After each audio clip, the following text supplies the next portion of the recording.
Why don't we start with a bit of a softball question? And I'd like to get your take on the PR landscape and how it's changed over the past 2 or 3 years. We've been in this boom for B2B companies, although last year has been more challenging. What are some of the biggest lessons that you've learned along the way as we've seen the B2B landscape surge and digital transformation become a really huge factor? you know, what are some of the lessons you've learned and some of the things that you've tried to impart on your clients and prospects?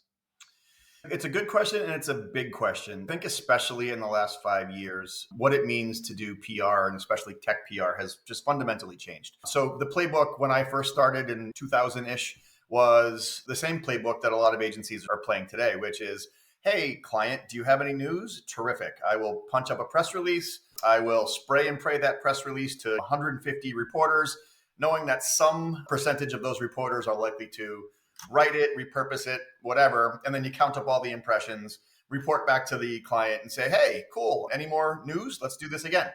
That's kind of the playbook for a long, long while. And I think especially in the last 5 years or so, with the advent of a bunch of really strong communities and podcasts like this, I think that what's happened is that the mainstream approach to PR has become more atomized. And so, yes, I think the traditional outlets still matter a heck of a lot. And we try to pitch those and get that earned media goodness.